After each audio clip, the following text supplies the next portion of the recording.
Warahmatullahi wabarakatuh. Saya Kaharudin dari kelas 10 RPL 1. Kali ini saya akan menjelaskan materi tentang teori asam basa, ciri-ciri asam, dan indikator asam basa, serta senyawa asam dan basa. Ya, saya akan menjelaskan teori asam dan basa. Istilah asam merupakan terjemahan dari istilah yang digunakan untuk hal yang sama dalam bahasa-bahasa Eropa, seperti acid atau bahasa Inggris, zur bahasa Belanda, dan sure bahasa Jerman, yang secara harfiah berhubungan dengan rasa asam. Dalam kimia, istilah asam memiliki arti yang lebih khusus. Terdapat 3 definisi asam dan basa yang umum diterima dalam kimia, yaitu definisi Arrhenius, Bronsted-Lowry, dan Lewis. Saya akan menjelaskan teori asam basa menurut Arrhenius. Arrhenius berpendapat bahwa dalam air, larutan asam dan basa akan mengalami penguraian menjadi ion-ionnya. Asam merupakan zat yang di dalam air dapat melepaskan ion hidrogen atau H+.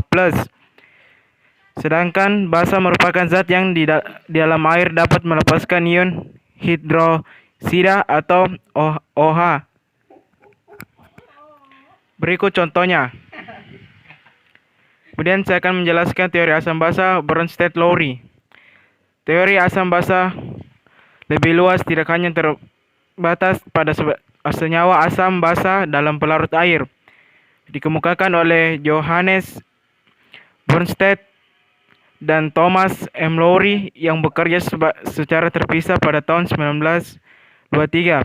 Keduanya menyatakan bahwa reaksi asam bisa melibatkan transfer proton atau H+.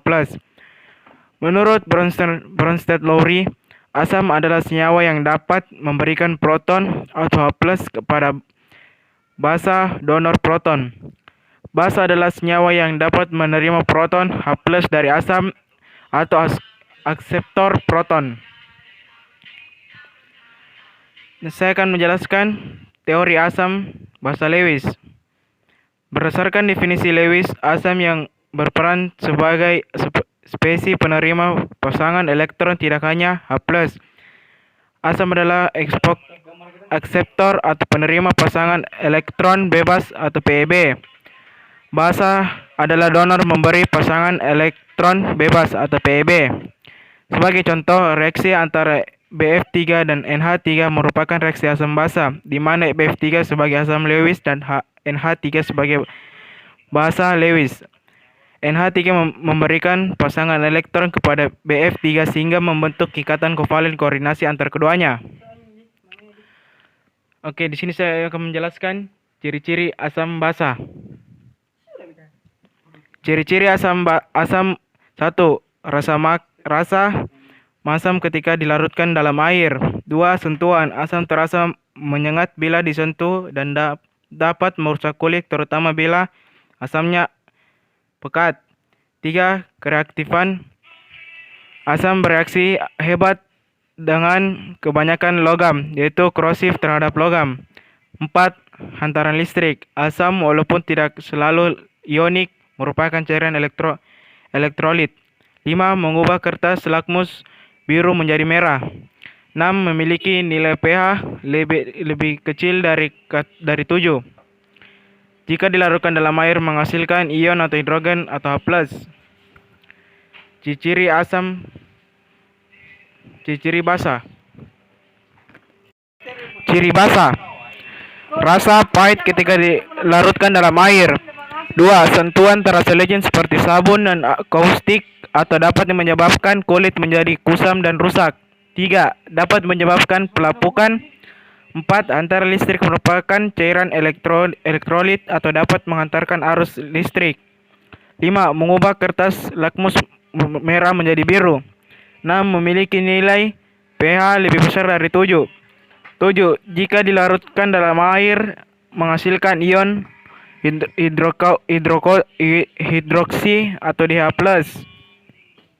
Dan yang terakhir, saya akan menjelaskan indikator asam basa serta senyawa asam dan basa. Yang pertama, kertas lakmus. Kertas lakmus terbuat dari solusa kayu yang menjadi komponen utama dinding sel. Kertas lakmus memiliki beberapa kelebihan, yaitu praktis, mudah, dan murah. Dapat berubah warna dengan cepat saat beraksi dengan asam dan basa, tapi tidak dapat menunjukkan nilai pH. Kertas lakmus akan menunjukkan warna berbeda jika dicelupkan ke dalam larutan yang bersifat asam, basa, dan netral.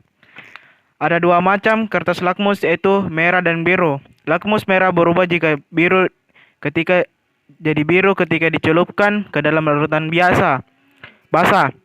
Lakmus biru berubah menjadi merah ketika dicelupkan ke dalam larutan asam. Dan yang kedua itu larutan indikator. Larutan indikator dapat berubah warna sesuai tingkat keasaman dan kebasaan zat. Memiliki rentang pH tertentu sesuai dengan perubahan warna yang ditunjukkan. Hanya dapat dilakukan dalam bentuk rentang trayek pH tanpa menunjukkan nilai pH secara tepat. Larutan indikator misalnya fenolin, metil jingga, metil merah, dan bromotil biru. Yang ketiga, indikator alami. Larutan asam dan basa dapat diidentifikasi dengan menggunakan bahan-bahan alami yang terdapat di sekitar kita. Contoh, bunga kembang sepatu, kulit manggis, kubis ungu, atau jenis-jenis bunga yang berwarna. Yang keempat, indikator universal. Indikator universal berupa kertas yang dapat membedakan larutan asam dan basa serta mengetahui harga pH-nya. Cara kerja indikator ini sangat sederhana, yaitu selai kertas indikator dicelupkan ke dalam larutan yang akan diukur pH-nya. Kemudian dihasilkan akan dicocokkan dengan peta warna pada kemasan. Warna indikator menyatakan nilai pH. Dan kelima, pH meter. Indikator asam dan basa dan pH. Harga pH suatu larutan dapat diketahui dengan menggunakan pH meter atau suatu indikator. pH meter merupakan suatu rangkaian elektronik yang dilengkapi suatu elektrod yang dirancang khusus untuk dicelupkan ke dalam larutan yang akan diukur. Kemudian asam basa dalam kehidupan sehari-hari. Asam dikelompokkan menjadi dua kelompok, yaitu asam organik dan asam mineral. Asam sitrat terdapat dalam buah jeruk, dalam tomat, dan asam asetat terdapat dalam cuka makan. 2. Asam sulfat untuk aki mobil dan asam fluorida yang biasanya digunakan pada pabrik kaca. Natrium hidroksida dan kalium hidroksida sebagai bahan baku pembersihan dalam rumah tangga, misalnya sebuah sabun mandi, sabun cuci, dan deterjen, pemutih dan pembersih lantai. Magnesium hidroksida dan aluminium hidroksida terkandung dalam obat nyeri lambung. Amonik untuk pelarut, disinfektan atau pencegah terjadinya infeksi, dan bahan baku pupuk urea. Berikut contoh-contohnya. Itu saja yang bisa saya jelaskan. Semoga bermanfaat. Saya Kaharudin, kelas 10 RPL 1.